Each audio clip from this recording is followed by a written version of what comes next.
Olá pessoal, tudo bem? Louvado seja o Senhor, mais um dia, 12º dia da nossa campanha. É bom estarmos aqui. Quero começar dessa vez um pouco diferente, orando e agradecendo a Deus pela sua vida, por chegarmos até aqui, e tenho certeza que Deus está nos sustentando. Então quero orar por você, pela sua família, pela sua saúde, pela sua rotina, para que Deus te abençoe, para que você consiga tocar a tua vida, o teu barco, o teu trabalho, com a tua fé enraizada e alicerçada, e para que a gente possa também continuar a nossa campanha. Vamos orar. Senhor, mais uma vez, ó Pai, mais um dia em Tua santa e preciosa presença, para podermos aprender, ó Deus, através do Teu Santo Espírito, aprender da Tua palavra, da Tua vontade, o Senhor que já ministrou tanto ao nosso coração. Mas nessa hora, Senhor, eu quero interceder, colocar-me, Senhor, na brecha por cada vida, por cada família, pelos filhos, pelos casais, pelos casamentos, ó Deus, pelo trabalho, ó Deus, dos Teus servos, dos amigos que aqui nos acompanham, das suas rotinas, das suas necessidades. O Senhor conhece cada uma delas e nós cremos que o Senhor está no controle, não está alheio, ó Deus, a tudo isso. O Senhor sabe o que acontece, tudo está na palma das Tuas mãos e nós cremos, ó Deus, que no Teu tempo o Senhor há de tratar de cada coisa, resolver cada processo para que a gente possa continuar a nossa vida, a nossa caminhada. Pedimos a Ti que nesse 12º dia o Senhor nos encha com a Tua palavra, nos dê força para continuar, para a glória do Teu santo nome, no nome de Jesus. Amém. Queridos, 12º dia, como falamos, estamos na carta do apóstolo Paulo aos Efésios. Nesses 12 dias, nem sempre utilizamos essa passagem bíblica de Efésios 3, do verso 14 ao verso 21, mas usamos bastante desses 12 dias essa passagem e hoje a gente vai dar continuidade, Mas antes, mais uma vez, quero me apresentar e fazer, sempre a audiodescrição. Meu nome é Júlio de Carvalho, tenho 43 anos, sou homem, pardo, aproximadamente 1,80 m, sou calvo, uso cabelo cortado à máquina, uso óculos e hoje estou vestindo uma blusa de malha, manga curta, azul clara. Ao fundo, uma parede branca. Sou membro da Igreja Batista Rosa de Saron, pastor Paulo César Natividade Correia, uma igreja que gosta de mesa, que gosta de comunhão, que gosta de tomar café junto, uma igreja realmente onde eu encontrei uma família há mais de 20 anos. Tive o prazer de congregar em outras duas igrejas batistas, mas pela graça do Senhor, retornamos no ano passado para a Igreja Batista Rosa de Saron, onde os nossos laços nunca foram interrompidos. Louvado seja o Senhor. Então eu quero rapidamente lembrar você um pouco dessa carta, do que já falamos sobre ela ao longo desses 11, hoje 12 dias, o 12º dia. Essa é uma carta eclesiológica, é uma carta voltada para a igreja, é uma carta que o apóstolo Paulo dá conselhos práticos. Ela é carregada de teologia, sim, mas o apóstolo está dando conselhos práticos para a vida em igreja. A igreja de Éfeso, aparentemente não sofria de mais influências de grupos hereges, como os judaizantes, como tantos outros grupos, mas ainda assim o apóstolo Paulo deu conselhos àquela igreja. No capítulo 3, é a segunda oração que Paulo faz nessa carta. Na primeira oração, lá no capítulo 1, do capítulo 1 a partir do verso 17, ele diz que pede ao Senhor espírito de sabedoria e revelação para a sua igreja, que Deus ilumine o entendimento da igreja e saiba quem ela é em Cristo Jesus. A gente precisa realmente disso. Então, capítulo 3 no verso 14, ele vai começar a dizer que ele se põe de joelho, né? Por esta causa eu me ponho de joelho. Que causa? Ele está sendo conclusivo, ou seja, por isso eu me ponho de joelho. Ele está colocando-se de joelho diante do Pai, no capítulo 3, verso 14, para dar graças a Deus por algo que ele falou antes. No capítulo 1, que é o plano de salvação do Senhor maravilhoso através de Cristo Jesus, somos selados com o Espírito Santo da promessa, temos a garantia da vida eterna. No capítulo 2, ele vai falar da execução desse plano de salvação. E o apóstolo Paulo enche-se do Espírito, fica maravilhado em falar essas palavras. Ele vai falar que Deus une judeu e grego, acaba com o muro de inimizade que separa todo e qualquer povo. Em Cristo Jesus somos uma igreja, um só povo, né? Temos um Deus, somos um único corpo. Então, quando Paulo faz essa descrição toda do capítulo 1, verso 1, até o capítulo 3, verso 13, no verso 14 ele vai entrar meio que em êxtase, né? Por esta causa eu me ponho de joelhos, louvando a Deus, rogando ao Pai, né? Ao Pai de quem a gente toma o nome, toda a igreja toma o nome, né? Ou seja, somos filhos do Senhor. Então o apóstolo está preso com suas limitações físicas, limitação da idade, limitação na sua saúde, privado da sua liberdade. Ainda assim ele se coloca de joelho não para pedir por ele, mas para dar graça por todo o plano maravilhoso, a execução desse plano de salvação.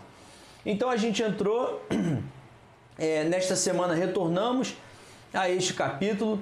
No verso 16 falamos de poder, que ele pede poder para a igreja, para que o Senhor encha, né, e poder no nosso interior, para que a gente possa, como igreja, ter a capacidade de perdoar, de resistir ao mal, de continuar pregando o Evangelho, no dia da adversidade a gente poder superar. Então ele roga por poder, né, para que a gente, no nosso interior, sejamos revestidos, nós sejamos revestidos.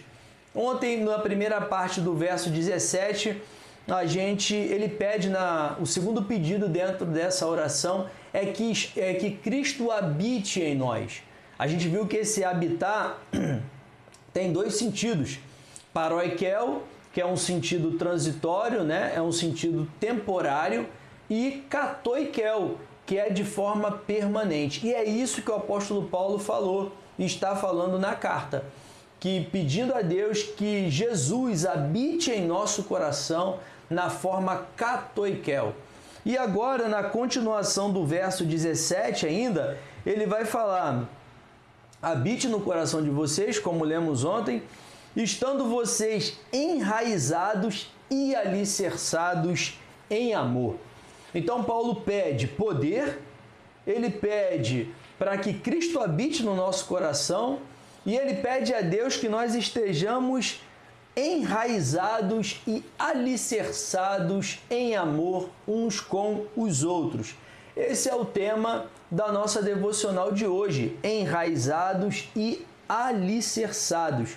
Como disse o versículo-chave, é o verso 17. Então Paulo ele segue na sua ousada oração, né, como nós descrevemos aí os pedidos que ele faz. E agora ele pede isso, mais de Deus, que o nosso amor fraternal esteja enraizado e alicerçado, que as nossas relações estejam alicerçadas, enraizadas, né, em amor. Porque, amados, lendo esse verso, né, na verdade, quando Paulo fala enraizados e alicerçados, não são coisas distintas, né? Não é uma ou outra, é como se fossem sinônimas.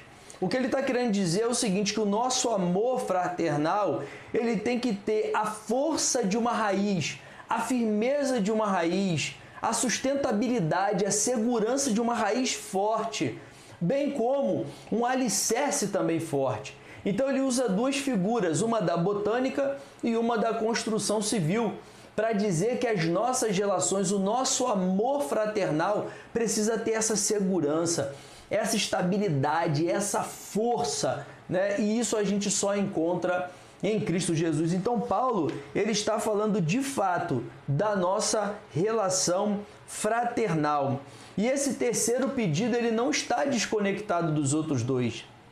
Porque, irmãos, para a gente ter esse amor forte, esse amor alicerçado, né? Que nos seja capaz de perdoar uns aos outros, de caminhar uns aos outros, mesmo com as nossas diferenças. E louvado seja Deus porque somos diferentes, né? Com essa capacidade de perdoar, de ser perdoado, da gente realmente caminhar junto.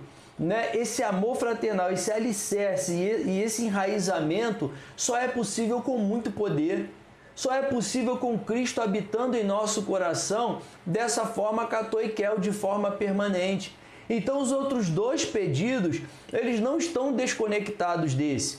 Porque para Cristo habitar no nosso coração, de forma que o nosso amor seja enraizado, ou melhor, nosso relacionamento seja enraizado e alicerçado em amor, só com muito poder. Então são orações, pedidos distintos, mas dentro de uma conexão capaz de nos fazer uma igreja mais forte, uma igreja mais unida, né? Se é que é possível ser mais ou menos unidos, temos que ser unidos em Cristo Jesus e ponto. Mas louvado seja o Senhor, porque essa é a intenção. O amor fraternal, ou seja, o amor entre irmãos, é uma das, botar entre aspas, espécies, né? Entre aspas, da base da nossa fé. Amados, para nós, né, ou para mim, eu coloquei até aqui na devocional que para mim é inconcebível que irmãos nutram entre si sentimentos incompatíveis com a nossa nova natureza em Cristo. Como pode no mesmo corpo membros se rejeitarem? Né? A gente faz parte de um mesmo corpo e a gente parece rejeitar um ao outro. Isso não faz sentido nenhum. Como é que Cristo, que é perfeito, nos uniu em um só corpo, sabendo que haveria compatibilidade entre os órgãos, entre os membros, diferente de um transplante que é feito aqui fora, que pode ou não haver compatibilidade? Como que entre nós não há essa compatibilidade? Como que é possível? Isso de fato não faz sentido nenhum, né? Nós rejeitarmos uns aos outros. Como podemos pregar as boas novas de reconciliação estando nós mesmos em guerras uns com os outros, entre nós mesmos? Como anunciar que Cristo entregou-se, ou melhor, que se entregou à morte de cruz para nos salvar, se a gente não é capaz de entregar o nosso coração para uma reconciliação? Como que tudo isso é possível? Esse não é o plano de Deus. O plano do Senhor é nos revestirmos de poder no nosso interior, para que Cristo habite no nosso coração e a gente possa estar enraizado e alicerçado nesse amor. Louvado seja Deus. Amados, se há problemas na igreja para o seu avanço, para o seu crescimento, para o seu corpo saudável, passa também pela comunhão. Um dos principais pontos é a comunhão. Então é inadmissível, é inconcebível tal tipo de relação no nosso meio.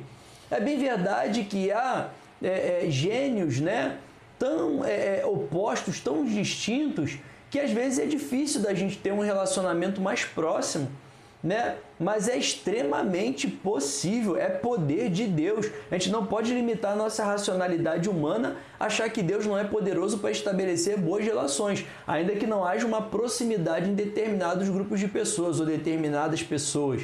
Mas é inconcebível haver tal separação. A unidade, a comunhão, o amor entre os salvos no Senhor Jesus são inegociáveis para Deus. De tal modo que, se não perdoamos uns aos outros, de maneira alguma nossa oração fará sentido. E isso que eu estou falando não é coisa da minha cabeça. Porque o texto bíblico, em Mateus capítulo 5, verso 23 e 24, diz o seguinte: portanto, se você estiver apresentando a sua oferta diante do altar, e ali se lembrar de que seu irmão tem algo contra você, deixa ali a sua oferta, deixa ali do ladinho, diante do altar, e vá primeiro reconciliar-se com seu irmão. Depois volte e apresente a sua oferta diante de Deus. Então, a oferta é uma forma de adoração. O culto, tudo que envolve o culto é uma forma de adoração. A sua devocional é uma forma de adoração. Como você vai adorar a Deus se você tem problema com o seu irmão? A Bíblia diz que a sua adoração não vai ser aceita sem que antes você resolva tal situação. Queridos, quem não ama o seu irmão, quem não ama o seu irmão, não pode dizer que ama a Deus. Isso está na primeira carta de João, capítulo 4, verso 20. O texto diz o seguinte: como você pode amar a Deus? Como você pode amar a Deus que não vê se você não ama o seu irmão vendo? Como pode, vendo o seu irmão, vendo ele ali, em loco, diríamos assim, como pode amar a Deus que você não consegue ver se você não ama o seu irmão que você consegue ver? É impossível, não há possibilidade. Deus nos reconciliou com nós mesmos, em primeiro lugar, com Ele, com nós mesmos e com o nosso próximo. Se você não ama, como poderá dizer que você é salvo, se o amor é uma evidência da salvação? Se você não ama, você não pode dizer que está na luz. Irmãos, o amor está acima de todos os dons. É o que Paulo escreve à igreja de Corinto. Não há nenhum dom, não há nada que você faça. Você pode ser o produtivo quanto for na igreja, você pode ser, isso é um ativismo. Você pode ter o envolvimento que for. Deus pode usar até pessoas para te salvar. Deus pode usar, sendo a vontade dele, ele pode te usar. Mas eu tenho certeza que você não vive a plenitude de Deus na sua vida. Você não vive a paz. Você não vive a segurança de quem está enraizado e alicerçado no amor de Cristo. Porque a palavra diz totalmente diferente. Então, por mais que você viva uma vida aparente de devoção, de entrega a Deus, você sabe, melhor do que qualquer ninguém, que o seu coração, as suas atitudes não estão agradando o Senhor. E nessa hora nós vamos orar, pedindo ao Senhor que sonde o nosso coração e revele se há algum irmão que a gente tenha problema de comunhão quebrada. Pedir a Deus que o poder que está na nossa vida através do Espírito Santo revele-se nas nossas relações. Se você tem poder, se você diz que tem o poder do Espírito, se você crê que tem o poder do Espírito, ele tem que se revelar nas suas relações. Porque quando você tem poder, você perdoa, você tem comunhão, você tem unidade. Então essa é uma forma de revelação do poder do Espírito Santo em nossa vida. Também pedir que o amor esteja enraizado e alicerçado no nosso coração. E pedir que, assim como Paulo, nós sejamos ousados nas nossas orações. Lá no texto impresso está relações, mas foi um erro de digitação. Então, a última palavra da devocional é orações. Coloque-se de joelhos, vamos orar em nome de Jesus. Como eu tenho dito, estou impedido no momento de poder fazê-lo, ficar de joelho, mas quero convidar você a colocar-se nessa hora. Tenho me colocado durante o dia pedindo por esses pedidos e também pelo pedido de vocês e por essa campanha. Amém? Senhor, nós queremos te agradecer mais uma vez pela tua palavra que é tremenda, é poderosa, é poder, ó Deus, para aqueles que creem, para aqueles que são salvos, para aqueles que têm um coração quebrantado e ensinável, ó Deus, para viver as tuas verdades. Queremos nessa hora que o Senhor revele o nosso coração, se há alguém magoado com a gente, se há alguém que a gente magoou, que a gente feriu, ó Pai amado, e até mesmo a gente nem sabe disso, ou sabendo também, se foi intencional ou não, que o Senhor possa revelar. Queremos pedir perdão, talvez uma pessoa que nem está mais indo à igreja por uma tristeza, frustração, e talvez a gente nem saiba, nem colocamos aquela palavra para magoar, mas pode ter acontecido, ó Pai. Queremos viver, ó Deus, esse amor pleno que há em Cristo Jesus. Queremos estar enraizados e alicerçados nesse poderoso amor no nome de Jesus.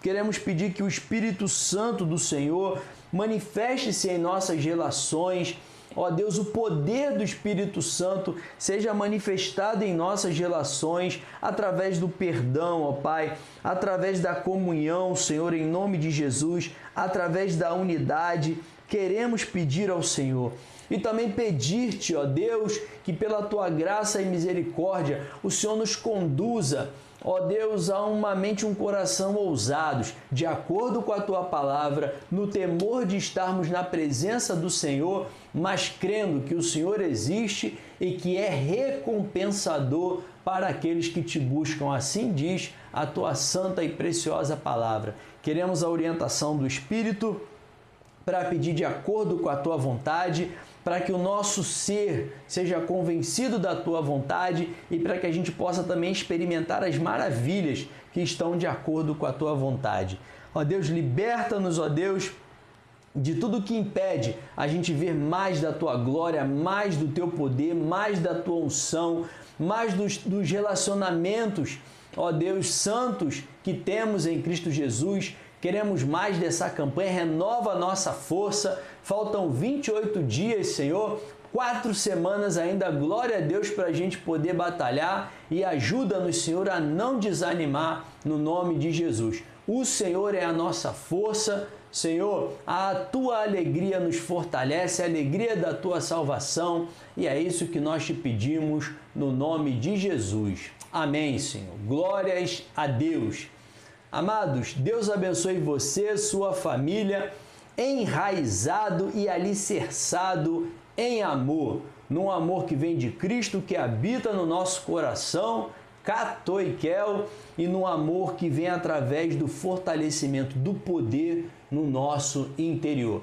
Amanhã, se Deus assim nos permitir, o 4º pedido de Paulo nessa segunda oração que ele faz a Deus, registrada na carta aos Efésios. Deus te abençoe, fique na paz, em nome de Jesus. Amém.